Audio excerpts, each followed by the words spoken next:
ازيكم يا حبايب قلبي، عاملين ايه؟ يا رب تكونوا بخير. وصفتنا النهارده طريقه الزيتون بتاع الزمان، سهله جدا وبسيطه وحلوه.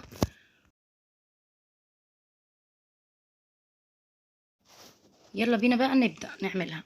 معايا 5 كيلو زيتون. انا عملت الكميه دي، الكميه اللي انت تحبيها تعمليها. هنجيب سكينه وهنمسك الزيتونه ونشقها زي ما انتوا شايفين كده. دي احسن طريقه نعمل بيها الزيتون يا جماعه.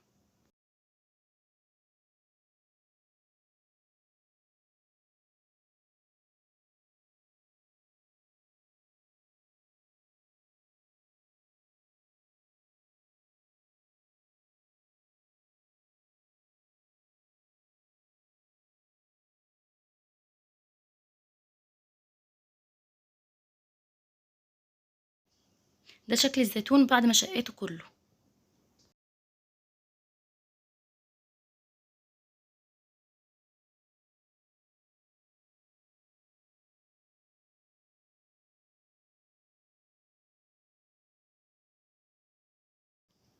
هنحط الزيتون في طبق كبير قوي ونفتح عليه الحنفية ونغسله.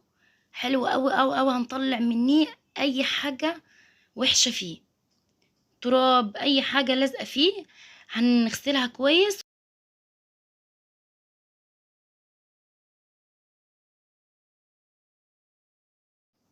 هنعبي الطبق بالزيتون مية وندعكه كويس، ونصفي المية ونعبي تاني لحد لما تلاقي المية نتفت معانا جدا.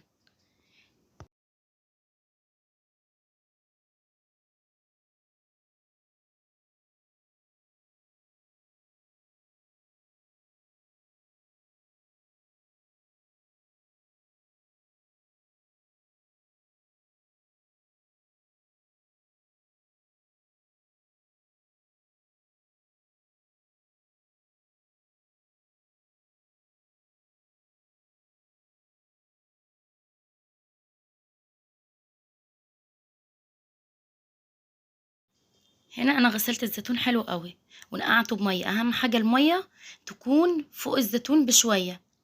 المية دي ليه؟ علشان تطلع المرارة اللي في الزيتون. اي مرارة في الزيتون هتلاقوها طلعت في المية دي. هننقعه من بالليل لحد الصبح، او من الصبح اللي بعد العصر، الوقت اللي يريحك. بعد ما نقعنا الزيتون هناخده نغسله من المية اللي فيه ونديله فم تاني ونغسله عشان نطلع برضو اي مرارة فيه ولا اي حاجة فيه. يلا بقى نقول المقادير. 5 كيلو زيتون، معانا عليهم كيلو فلفل حامي، معاهم كيلو ليمون متقطع شرايح، هنقطع الليمون على 3 أو 4، ومعانا نص كيلو جزر متقطع مكعبات او مبشور، مش مشكلة اي حاجة. ومعانا معلقتين كبار توم مفروم. لو ما مش عايزة تحطي توم مفروم وعندك فصوص توم، حطي حبة حلوين. وورق لورا، و4 معالق كبار حبة البركة، و4 معالق كبار كركم، و4 معالق كبار زعفر. دول هنحطهم مع بعض يا جماعة، وهنقلب كل المقادير دي مع بعض. لو مش عايزة الزيتون حراق معاكي، قللي الفلفل الحامي، ما تحطيش كتير، حطي ممكن فلفل رومي معاه.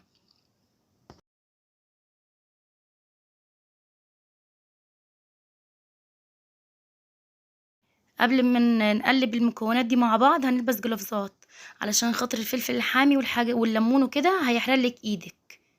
ونقلبهم حلو قوي قوي قوي.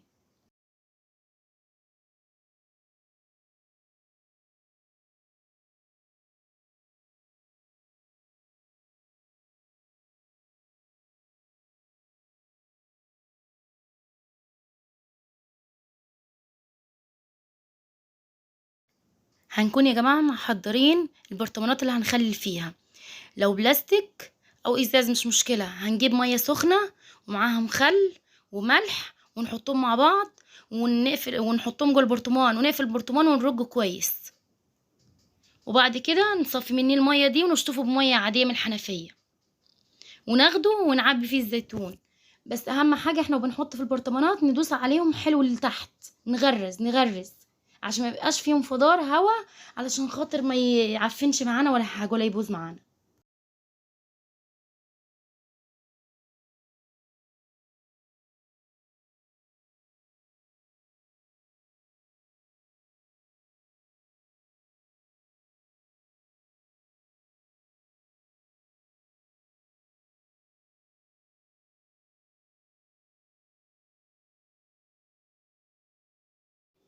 دي العصارة اللي نزلت من الزيتون والفلفل والليمون وكل حاجة احنا عملناها. هناخدها هنوزعها على البرطمانات.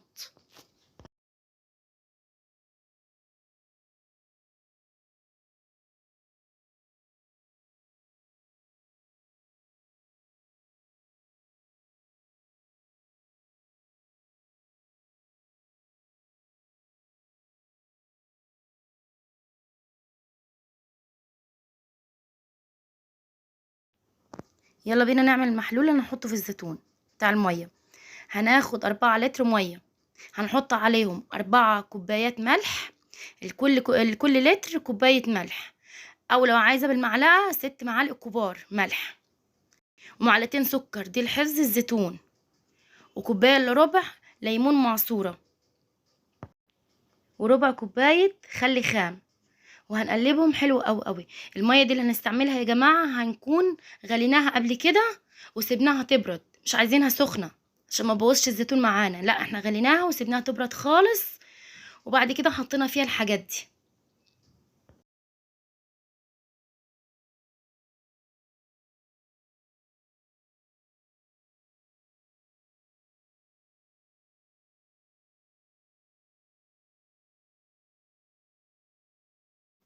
كده المحلول جاهز معانا، هناخده ونعبي البرطمانات بتاعتنا، بس هنخلي حتة صغيرة دي ناقصة عشان لو عبيناه على الاخر مع الوقت هتلاقيه نزل منك المية وبهدل الدنيا معاكي.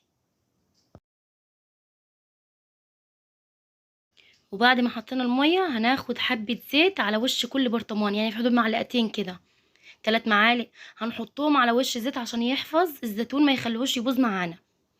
وهناخد قشر الليمون اللي احنا عصرناه حطيناه في المحلول، هناخد القشر هنسيبه مش هنرميه، هنحطه على وش البرطمان برضو مع الزيت لحفظ الزيتون معانا.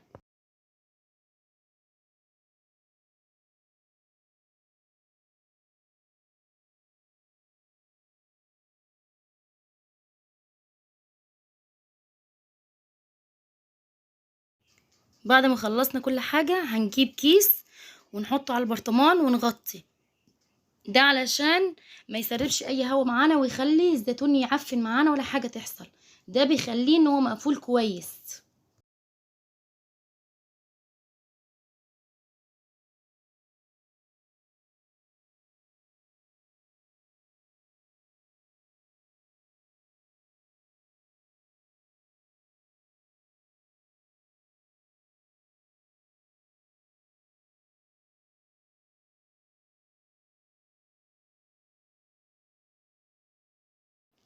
بألف هنا وشفا على قلبك يا ست الكل، يا رب تكوني استفدت من وصفات النهارده.